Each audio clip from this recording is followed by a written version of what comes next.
ಇದ್ದಾರೆ ದೇವೇಗೌಡರು. ಕಣ್ಣೀರಿಡ್ತಾನೆ ಇದ್ದಾರೆ. ನಮ್ಮ ಮಕ್ಕಳೆಲ್ಲರೂ ಕೂಡ ಅಷ್ಟೇ. ನಾ ಪೂಜೆ ವೇಳೆ ಕಣ್ಣೀರಿಟ್ರು ದೇವೇಗೌಡರು. ನನ್ನನ್ನು ಕರ್ಕೊಂಡು ಹೋಗೋದಲ್ವಾ, ಒಬ್ಬನ್ನೇ ಬಿಟ್ಟು ಹೋದ್ಯಲ್ಲ ಅಂತೆಲ್ಲ ಕಣ್ಣೀರು ಹಾಕಿದ್ದಾರೆ. ಭಾವನಾತ್ಮಕವಾಗಿ ಮಾತನಾಡಿದ್ದಾರೆ. ಇಷ್ಟು ದಿನ ಜೊತೆಲಿದ್ದಂತ ಜೀವ, 72 ವರ್ಷಗಳ ಕಾಲ ಅನ್ಯೋನ್ಯವಾದಂತ ಸಂಸಾರ, ಆ ಮನೆಯ ಮಹಾಲಕ್ಷ್ಮಿ ಚೆನ್ನಮ್ಮ ಅವರು, ಆ ಮನೆಗೆ ಬೆಳಕಾಗಿದ್ದಂತ ಜೀವ ಅದು ಚೆನ್ನಮ್ಮ ಅವರು. ಮನೆ ದೇವರು ರಂಗನಾಥ ಸ್ವಾಮಿ ಬೆಟ್ಟದ ತಪ್ಪಲಿನಲ್ಲಿ ನಾಳೆ ಅಂತ್ಯ ಸಂಸ್ಕಾರವನ್ನ ಮಾಡಲಾಗತ್ತೆ. ನಿಮ್ಗೆ ತೋರಿಸ್ತಾ ಇದೀವಿ. ಒಂದ್ ಕಡೆ ಅಂತಿಮ ದರ್ಶನ, ಮತ್ತೊಂದ್ ಕಡೆ ಅಂತ್ಯಕ್ರಿಯೆ ನಡೆಯಲಿರುವಂತ ಜಾಗದಲ್ಲಿ ಸಿದ್ಧತೆ. ಅಲ್ಲೇ ಇದ್ದಾರೆ ರೇವಣ್ಣ ಅವರು. ಅಂತ್ಯಕ್ರಿಯೆಗೆ ಯಾವ ರೀತಿಯ ವ್ಯವಸ್ಥೆ ಸಿದ್ಧತೆಯನ್ನು ಮಾಡಿಕೊಳ್ಳಲಾಗಿದೆ ಅಂತ ನೋಡ್ಲಾಗ್ತದೆ. ಅದರ ಜೊತೆಗೆ ಕಣ್ಣೀರು ಹಾಕ್ತಾನೆ ಇದ್ದಾರೆ ರೇವಣ್ಣ ಅವರು. ತಾಯಿ ಅಲ್ವಾ, ಹೆತ್ತು ಹೊತ್ತು ಸಾಕಿದಂತಹ ಜೀವ. ಅವರ ರಾಜಕೀಯ ಜೀವನದಲ್ಲಿ, ಅದರ ಜೊತೆಗೆ ವೈಯಕ್ತಿಕ ಜೀವನದಲ್ಲೂ ದೊಡ್ಡ ಮಟ್ಟದಲ್ಲಿ ಅವ್ರ ಕೈ ಹಿಡಿದಂತವರು ತಾಯಿ. ಚೆನ್ನಮ್ಮ ಅವರ ಅಂತಿಮ ದರ್ಶನವನ್ನ ಪಡಿತಾ ಇದ್ದಾರೆ ಗಣ್ಯರು. ಸಚಿವ ಪರಮೇಶ್ವರ್, KH ಮುನಿಯಪ್ಪ ನಮನವನ್ನ ಸಲ್ಲಿಸಿದ್ರು. ಹಾಗೆ ಕೇಂದ್ರ ಸಚಿವ ಪ್ರಹ್ಲಾದ್ ಜೋಶಿ ಕೂಡ ಹೋಗಿದ್ರು. ಅಂತಿಮ ದರ್ಶನ ಪಡೆದಂತ ಸಚಿವ ಯತೀಂದ್ರ ಸಿದ್ದರಾಮಯ್ಯನವರು, ಜನಾರ್ದನ್ ರೆಡ್ಡಿ, ಶ್ರೀರಾಮುಲು ಮೊಯ್ಲಿ ಅಂತಿಮ ದರ್ಶನವನ್ನು ಪಡೆದಿದ್ದಾರೆ. DV ಸದಾನಗೌಡ, ಸಾರಾ ಗೋವಿಂದು ಅಂತಿಮ ನಮನವನ್ನ ಸಲ್ಲಿಸಿದ್ರು. ಹಾಗೆ ಚಿತ್ರರಂಗದಿಂದ ಡಾಲಿ ಧನಂಜಯ್, ದೊಡ್ಡಣ್ಣ, ಪೂಜಾ ಗಾಂಧಿ ಸೇರಿದಂತೆ ಸಾಕಷ್ಟು ಜನ ಬಂದಿದ್ರು. ಕರವೇ ನಾರಾಯಣಗೌಡರು ಕೂಡ ಅಂತಿಮ ನಮನವನ್ನ ಸಲ್ಲಿಸಿದ್ದಾರೆ. ಇನ್ನೇನು ಕೆಲವೇ ಕ್ಷಣಗಳಲ್ಲಿ ಮಾವಿನ ಕೆರೆಗೆ ಪಾರ್ಥಿವ ಶರೀರವನ್ನ ಕೊಂಡೊಯ್ಯಲಾಗತ್ತೆ. ನೆಲಮಂಗಲ, ಕುಣಿಗಲ್, ಚನ್ನರಾಯಪಟ್ಟಣ ಮಾರ್ಗವಾಗಿ ಹೊಳೆನರಸೀಪುರಕ್ಕೆ ತಲುಪಲಿರುವಂತದ್ದು. ಎಲ್ಲಾ ರಾಜಕೀಯ ಗಣ್ಯರು ಬೆಂಗಳೂರಿನಲ್ಲಿ ಅಂತಿಮ ದರ್ಶನವನ್ನ ಪಡ್ಕೊಳ್ತಾ ಇದ್ದಾರೆ. ಸರ್ಕಾರಿ ಗೌರವಗಳೊಂದಿಗೆ ಅವರ ಅಂತ್ಯಕ್ರಿಯೆ ನೆರವೇರಿಸಲಾಗುತ್ತೆ ಅಂತ ನಿನ್ನೆ ಮುಖ್ಯಮಂತ್ರಿಗಳು ಘೋಷಣೆ ಮಾಡಿದರು.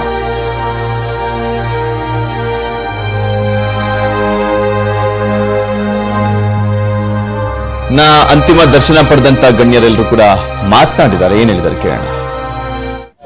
ಕೊನೆಯ ನಿಮಿಷದಲ್ಲಿ ದೇವೇಗೌಡರ ಕೈ ನಿಂತ್ಕೊಂಡು ತನ್ನಲ್ಲಿ ಅವ್ರನ್ನ ನೋಡ್ತೇನೆ ಪ್ರಾಣ ಬಿಟ್ರು ಅಂತ ಹೇಳಿ ಒಂದು ದೈವಶಕ್ತಿ ಅನ್ನುವಂತ ಒಂದು ರೀತಿಯಲ್ಲಿ ಮತ್ತು ಅವರ ದಂಪತಿಗಳಲ್ಲಿ ಇರುವಂತಹ ಅನ್ಯೋನ್ಯತೆ, ಪ್ರೀತಿಯನ್ನ ಒಂದು 73 ವರ್ಷಗಳ ದಾಂಪತ್ಯ ಜೀವನ ತೋರಿಸುತ್ತೆ ಅಂತ. ಇತ್ತೀಚೆಗೆ ಒಂದು 3-4 ತಿಂಗಳ ಹಿಂದೆ ನಾನು ನನ್ನ ಶ್ರೀಮತಿ ಇಬ್ಬರು ಕೂಡ ಸನ್ಮಾನ್ಯ ದೇವೇಗೌಡರನ್ನ ಮತ್ತು ತಾಯಿ ಚೆನ್ನಮ್ಮ ಅವ್ರನ್ನ ನೋಡ್ಲಿಕ್ಕೆ ಬಂದಾಗ ನನ್ನ ಶ್ರೀಮತಿಗೆ ಅರಿಶಿಣ, ಕುಂಕುಮ, ಹೂವುಗಳನ್ನ ಮುಡಿಸೋದ್ರ ಜೊತೆಗೆ ಸೀರೆಯನ್ನು ಕೊಟ್ಟು ನಾವು ತಿಂಡಿ ತಿನ್ನುವಾಗಲೂ ಕೂಡ ಅವರು ಬಿಡಲಿಲ್ಲ. ನಮ್ಮ ಸುಮಾರು 1 ಗಂಟೆಗಳ ಕಾಲ ಅವ್ರ ಜೊತೆ ನಾವು ಏನು ಕಾಲ ಕಳೆದಿದ್ದೀವಿ. ನಿಜವಾಗ್ಲೂ ಕೂಡ ನಮಗೆ ಅದು ಜೀವನದಲ್ಲಿ ಮರೆಯಲಾರದಿರುವಂತ ಒಂದು ಕ್ಷಣಗಳು. ಆ ತಾಯಿ ಒಂದು ಆತ್ಮಕ್ಕೆ ಶಾಂತಿಯನ್ನು ಸಿಗಲಿ ಮತ್ತು ಅವ್ರ ಇಡೀ ಕುಟುಂಬ ಅವರು ಅದನ್ನು ಭರವಹಿಸುವಂತ ಒಂದು ಶಕ್ತಿ ಭಗವಂತ ಕೊಡ್ಲಿ ಅಂತೇಳಿ ದೇವರೆಲ್ಲ ಆ ಕುಟುಂಬದಲ್ಲಿ ಇಟ್ಕೊಂಡು ದೇವೇಗೌಡರು ಸಾಹೇಬ್ರು ಒಂದು ಕಡೆ ರಾಜಕಾರಣ ಮಾಡ್ತಾ ಇದ್ರು ಕೂಡ ಆ ಮಕ್ಕಳನ್ನು ಯಾವ ರೀತಿಯಲ್ಲಿ ಒಬ್ಬ ಯೂನಿವರ್ಸಿಟಿಯಲ್ಲಿ ಮಕ್ಕಳನ್ನು ಓದಿಸ್ತಾರೋ ಆ ರೀತಿ ಮಕ್ಕಳನ್ನು ಒಂದು ಯೂನಿವರ್ಸಿಟಿ ತರ ತಾಯಿ ಕಾಪಾಡಿಕೊಂಡು ಬಂದಿದ್ಲು. ಆ ತಾಯಿ ಏನು ನೋಡಿಲ್ಲ ಹೇಳ್ರಿ, ಎಲ್ಲವನ್ನೂ ಕೂಡ ನೋಡಿದಾಳ. ಆ ತಾಯಿ ದೇವೇಗೌಡರನ್ನ ಶಾಸಕರಾಗಿ ನೋಡಿದಾಳ. ಶಾಸಕರಾಗಿ ನೋಡಿ ಅವರು ಪ್ರಾದೇಶಿಕ ಪಕ್ಷವನ್ನು ಕೂಡ ಕಟ್ಟಿದ್ದು ನೋಡಿದಾರ. ಪುನಃ ಅವರು ಈ ದೇಶದ ಪ್ರಧಾನಮಂತ್ರಿಗಳಾಗಿದ್ದನ್ನು ಕೂಡ ಕಣ್ಣಾರವ್ರು ಕಂಡಿದ್ದಾರೆ. ಜೊತೆಲಿ ಸಂಸದರಾಗಿ ನೋಡಿದ್ದಾರೆ. ಸಂಸದರಾಗಿ ನೋಡಿ ಜೊತೆಲಿ ಅವರು ಎಲ್ಲ ರಾಜಕಾರಣದಲ್ಲಿ ಏರುಪೇರದಲ್ಲಿ ಕೂಡ ಮುಖ್ಯಮಂತ್ರಿಗಳಾಗಿ ಕೂಡ ಅವರು ತಾಯಿ ನೋಡಿದ್ದಾರೆ. ತಾಯಿ ಶಾಸಕ ನಂತರ ಅವರ ಮಕ್ಕಳನ್ನು ಕುಮಾರಸ್ವಾಮಿ ಅವರು ಮುಖ್ಯಮಂತ್ರಿ ಆಗಿ ಕೂಡ ಅವರು ನೋಡಿದ್ದಾರೆ. ಜೊತೆಲಿ ಸಾಕಷ್ಟು ಮಂದಿ ಮಕ್ಕಳು ರೇವಣ್ಣವರು ಆದಿ ಹಿಡ್ಕೊಂಡು ಡಾಕ್ಟರ್ಗಳು, ಮಂತ್ರಿಗಳು ಅವ್ರ ಮನೆಯಲ್ಲಿ ಯಾವ ರೀತಿಯಲ್ಲಿ ನೋಡಿ ಆ ತಾಯಿ ಯಾವ ಸಂಸ್ಕಾರವನ್ನು ಕೊಟ್ಟಿದ್ದಾಳೆ ಅಂದ್ರೆ ಬಹುಶಃ ಕುಟುಂಬ ಬೆಳೀಲಿಕ್ಕೆ ಮೂಲ ಸ್ತಂಭ ಆ ತಾಯಿ. ಬಹುಶಃ ಎಷ್ಟೇ ಕಷ್ಟಗಳು ಆ ತಾಯಿ ಬಂದಂತ ಟೈಮಲ್ಲಿ ಕೂಡ ಕಷ್ಟಗಳು, ಸುಖಗಳು, ರಾಜಕಾರಣದಲ್ಲಿ ಸೋಲು, ಗೆಲುವು ಎಲ್ಲವನ್ನೂ ನೋಡ್ಕೊಂಡ್ ಬಂದಾಳು. ಯಾವುದು ಕೂಡ ನೋಡಿಲ್ಲ ಅನ್ನೋದಿಲ್ಲ. ಹಂಗಾಗಿ ಈ ದೇವೇಗೌಡರು ಕುಟುಂಬದ ಹಿಂದ್ಗಡೆ ಯಾರನ್ನೊಬ್ಬರು ಶಕ್ತಿ ಇದೆ ಅಂದ್ರೆ ತಾಯಿಯನ್ನು ಇವತ್ತು ನಾವೆಲ್ಲರೂ ಕೂಡ ಕಳ್ಕೊಂಡಿದೀವಿ. ಬಹುಶಃ ತಾಯಿ ಅನ್ನಂತ ಶಬ್ದ ಯಾಕೆ ಬಳಕೆ ಮಾಡ್ತೀವಿ ಅಂದ್ರಿಗಿನ ಕೇವಲ ಇವತ್ತು ಕರ್ನಾಟಕ ರಾಜ್ಯಕ್ಕೆ ತಾಯಿ ಅಲ್ಲ ಆಕೆ ಚೆನ್ನಮ್ಮನವರು ಬಹುಶಃ ಇಡೀ ದೇಶದಲ್ಲಿದ್ದಂತ ಎಲ್ಲರೂ ಕೂಡ ಒಬ್ಬ ತಾಯಿ ಸ್ವರೂಪದಲ್ಲಿದ್ದಂತ ನಾವು ಕಳ್ಕೊಂಡಿದ್ದೀವಿ. ಹಂಗಾಗಿ ಅವ್ರ ಕುಟುಂಬಸ್ಥರು ಬಹಳಷ್ಟು ದುಃಖಿತರಾಗಿದ್ದಾರೆ. ದೇವೇಗೌಡರು ಕೂಡ ಈ ರಾಜ್ಯಕ್ಕೆ ಸಲುವಾಗಿ, ಈ ದೇಶ ಸಲುವಾಗಿ ಅನೇಕ ಸೇವೆಗಳನ್ನು ಮಾಡಿದ್ದಾರೆ. ಬಹುಶಃ ಅವರು ಕೂಡ ಬಹಳಷ್ಟು ದುಃಖಿತರಾಗಿದ್ದಾರೆ. ನಾನು ದೇವರಲ್ಲಿ ಪ್ರಾರ್ಥನೆ ಮಾಡೋದು, ದೇವೇಗೌಡರು ಕುಟುಂಬಸ್ಥರಿಗೆ ಎಲ್ಲರಿಗೂ ಕೂಡ ಪ್ರಾರ್ಥನೆ ಮಾಡೋದಿಷ್ಟೇ, ಅವರ ಅಭಿಮಾನಿಗಳಿಗೆ ಪ್ರಾರ್ಥನೆ ಮಾಡೋದಿಷ್ಟೇ, ದೇಶದಲ್ಲಿದ್ದಂತ ಅವ್ರದೇ ಆದಂತಹ ಸಿದ್ಧಾಂತಗಳಲ್ಲಿ ರಾಜಕಾರಣ ಮಾಡಿದಂತ ಎಲ್ಲ ವ್ಯಕ್ತಿಗಳಿಗೆ ನಾನು ಒಂದೇ ನಮನವನ್ನು ಮಾಡ್ತೀನಿ.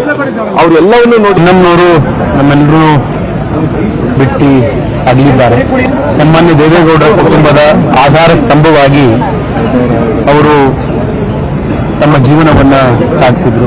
ಹಲವಾರು ಬಾರಿ ದೇವೇಗೌಡರನ್ನ ಭೇಟಿ ಮಾಡಲಿಕ್ಕೆ ನಾನು ಮನೆಗೆ ಬಂದಾಗ ದೇವ್ರ ಮನೆ ಎದುರುಗಡೆ ಕೂತ್ಕೊಂಡು ದೇವ್ರ ಪೂಜೆಯಲ್ಲಿ ಹೂ ಕಟ್ತಾನೋ ಅಥವಾ ಯಾವುದೋ ಒಂದು ಮಂತ್ರ ಹೇಳ್ತಾನೋ, ದೇವ್ರ ಭಕ್ತಿಯಲ್ಲಿ ಯಾವಾಗಲೂ ತಲ್ಲೀನರಾಗಿರೋರು.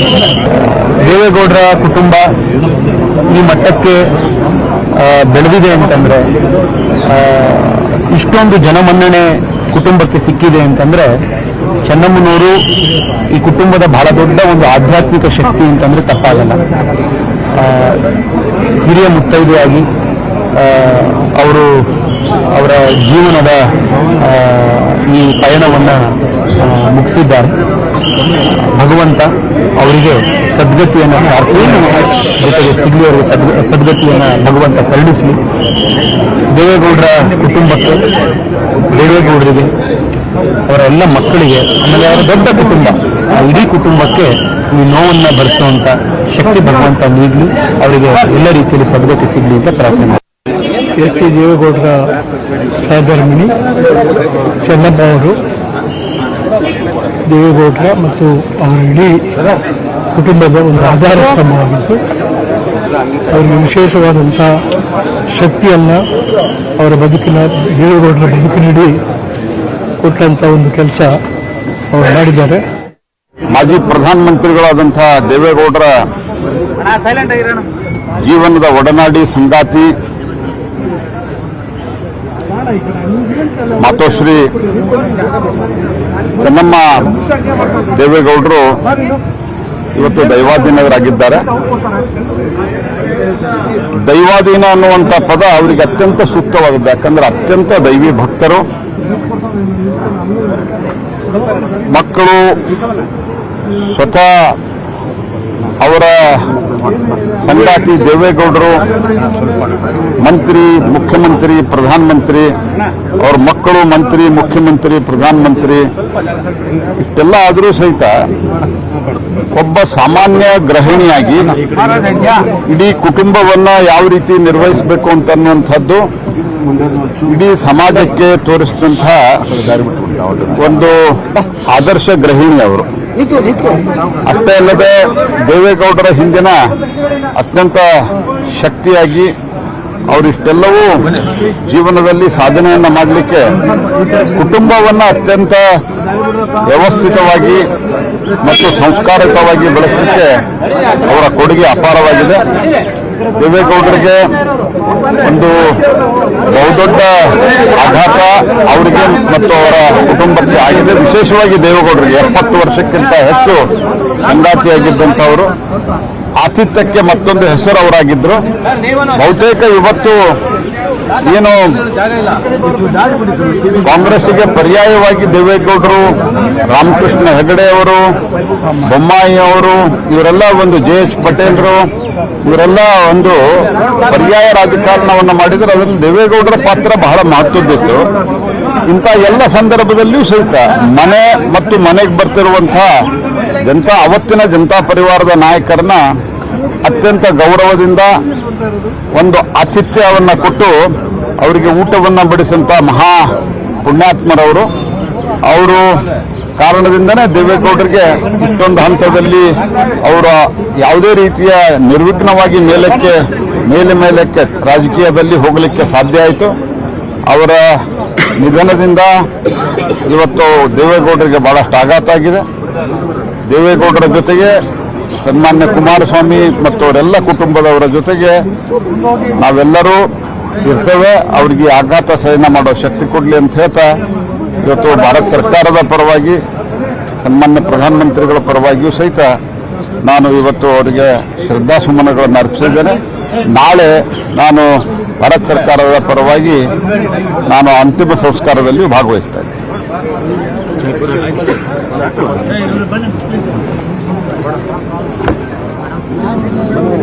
ಎಲ್ಲ ಹಳೆ ದಿನಗಳು ನೆನಪಾಗ್ತಾ ಇದೆ. ಅದನ್ನ ಸ್ವಲ್ಪ ಗೇಟ್ ಓಪನ್ ಮಾಡಿಸೋದು. ನಮ್ಮ ತಂದೆಯವರು ದೇವೇಗೌಡರ ಒಡನಾಟ, ಆ ಹಿನ್ನೆಲೆಯಲ್ಲಿ ಹಲವಾರು ಬಾರಿ ತಾಯಿಯ ಕೈಯಿಂದ ತುತ್ತನ್ನ ತಿಂದಿರುವಂತ ನೆನಪು, ಆ ದೇವಸ್ಥಾನ, ಆ ಪ್ರಸಾದ ಅವೆಲ್ಲವೂ ಕೂಡ ನೆನಪಾಗ್ತದೆ.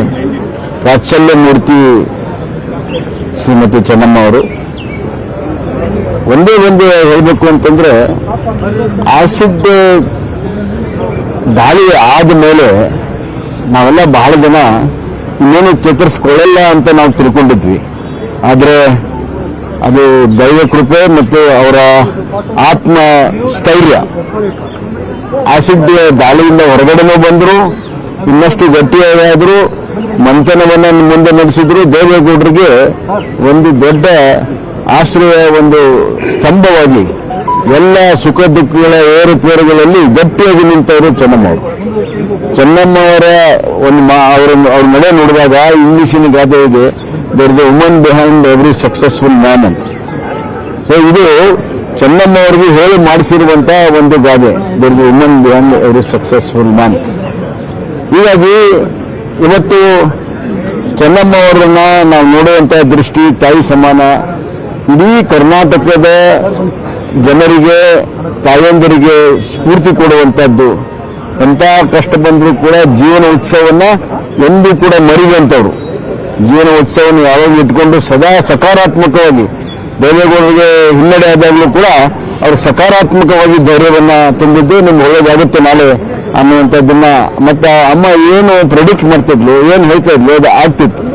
ಹೀಗಾಗಿ ಇಡೀ ಕರ್ನಾಟಕದ ತಾಯಿಯಂದರಿಗೆ ಒಂದು ಸ್ಫೂರ್ತಿ ಸೆಲೆಯಾಗಿ ನಿಂತಿದ್ದಾರೆ, ಮಾದರಿಯಾಗಿದ್ದಾರೆ. ಅಂಥವ್ರನ್ನ ಕಳ್ಕೊಂಡು ದೇವೇಗೌಡರ ಕುಟುಂಬ ಆಘಾತದಲ್ಲಿದೆ, ದುಃಖದಲ್ಲಿದೆ. ಅದರ ಜೊತೆಗೆ ಇಡೀ ಕರ್ನಾಟಕದ ಜನತೆಗೂ ಕೂಡ, ವಿಶೇಷವಾಗಿ ತಾಯಂದರಿಗೆ ಬಹಳ ದೊಡ್ಡ ಒಂದು ಹಿನ್ನಡೆ ಅಥವಾ ಹಾನಿಯಾಗಿದೆ, ಸಹಿಸಲಾರದಂತ ನಷ್ಟ ಆಗಿದೆ. ಆ ಸಹಿಸುವ ಶಕ್ತಿ ಜನರಿಗೂ ಕೊಡಲಿ, ಆ ಕುಟುಂಬದ ಸದಸ್ಯರಿಗೂ ಕೊಡಲಿ. ಎಸ್ ಡಿ ಕುಮಾರಸ್ವಾಮಿ ಅವರು ಕೂಡ ಜರ್ಜರಿತರಾಗಿದ್ದಾರೆ, ಅವ್ರಿಗೂ ಕೂಡ ಆ ದೇವರ ಶಕ್ತಿ ಕೊಡಲಿ ಮತ್ತು ಆತ್ಮಕ್ಕೆ ಶಾಂತಿ ಸಿಗಲಿ ಅಂತ ನಾನು ಕೇಳ್ತೀನಿ.